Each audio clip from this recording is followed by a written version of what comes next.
Madame la Présidente, Mesdames et Messieurs, Madame la Présidente, vous avez très bien conclu ce colloque sur la sclérose latérale amyotrophique en soulignant le défi auquel sont confrontés les patients et leurs familles, même si patient n'est peut-être pas le bon terme, effectivement, je l'ai entendu tout à l'heure, auxquels sont confrontés les chercheurs, évidemment, et les professionnels de santé, mais vous avez souligné aussi les espoirs qu'il est légitime d'entretenir.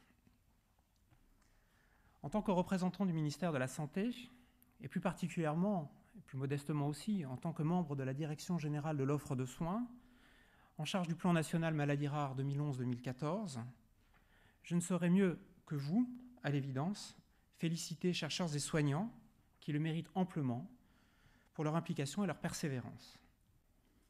Les présentations de ce jour, celles auxquelles j'ai pu assister, mais celles aussi qu'on m'a rapportées pendant mon absence, étaient d'une grande qualité.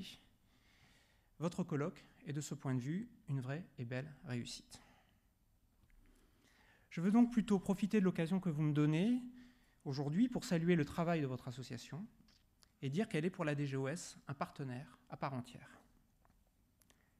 Les associations jouent dans le domaine des maladies qu'on appelle rares un rôle très particulier.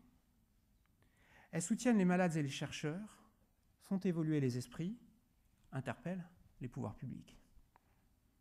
Nos premiers contacts ont montré que votre association et vous-même assumez pleinement et avec ténacité ces missions, particulièrement la dernière. Mais vous le faites également dans un esprit constructif. Esprit constructif dont je souhaite vous remercier au nom de tous ceux qui, au sein de ce ministère, œuvrent pour améliorer la qualité de la prise en charge des patients atteints de maladies rares. Vous avez choisi de tenir votre colloque ici, salle Larocque. Plusieurs intervenants l'ont souligné. J'y vois pour ma part un symbole, celui du travail que nous avons recommencé ensemble depuis le début de cette année. Et comme vous m'avez invité à prendre très directement la parole, je vais à présent vous délivrer 3 messages.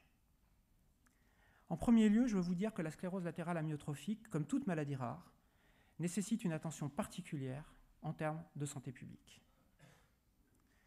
Pourquoi une attention particulière? Simplement parce que c'est une question de droit. Vous savez que la loi relative à la politique de santé publique du 9 août 2004 range les maladies rares parmi les 5 priorités de santé publique devant faire l'objet d'un plan stratégique.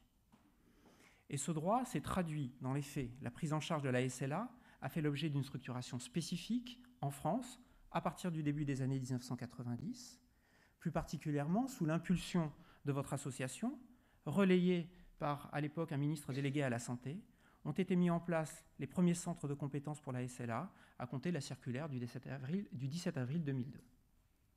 Cette structuration a par la suite été complétée avec la mise en place de centres de référence. Je n'y reviendrai pas, ils ont été évoqués et leurs membres actifs et leaders, si je puis dire, sont parmi nous aujourd'hui. Mais au-delà du droit et de ce petit rappel, la SLA représente également une question d'égalité au sein de notre société. La SLA toucherait entre 6 000 et 8 000 patients. 8 000 patients, c'est le nombre qui a été évoqué tout à l'heure par l'un de vos témoins. Près de 4 300 patients, d'après les données que vous nous avez communiquées, ont été suivis en 2012 dans les centres SLA. Et environ 1 300 nouveaux cas y ont été diagnostiqués.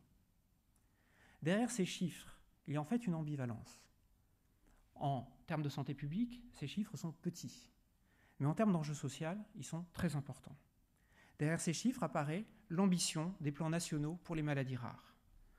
Le premier plan national maladies rares, entre 2005 et 2008, insistait sur, je cite, « la prise en compte des plus faibles et des moins nombreux ».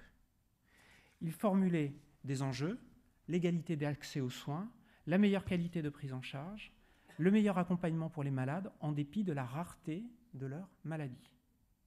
Le second plan national maladies rares, 2011-2014, s'inscrit dans la continuité de ces préoccupations et il en renouvelle l'ambition. Améliorer l'accès aux soins, améliorer la qualité de la prise en charge, développer la recherche. La SLA reste donc un enjeu à la fois de santé publique et un enjeu de société. Et je veux vous assurer de l'engagement du ministère de la Santé pour la prendre en compte comme telle. Mon second message concerne la recherche. Même si je n'ai pas pu assister à toutes les présentations, ce second message est une invitation à tous les chercheurs à candidater aux appels à projets publics. Les associations telles que RSLA ou les fondations offrent une contribution souvent déterminante à la recherche, dont les intervenants ont pu témoigner tout à l'heure. Pour autant, il est important de rappeler et de savoir et de diffuser le fait que les pouvoirs publics, notamment le ministère de la Santé, consacrent également des fonds importants au financement de la recherche. Des financements existent pour la recherche clinique et des financements existent depuis cette année, c'est une nouveauté, pour la recherche translationnelle qui a été évoquée tout à l'heure par le professeur Nigel Lee. Seule la qualité des projets compte pour obtenir ces financements. Il n'y a pas d'exclusion a priori et même si la maladie est rare et même si elle ne représente pas forcément pour un chercheur a priori un investissement qui lui apportera la notoriété, il peut obtenir des financements. Depuis 2000, plus d'une dizaine de projets hospitaliers de recherche clinique sur la SLA ont été financés par le ministère de la Santé.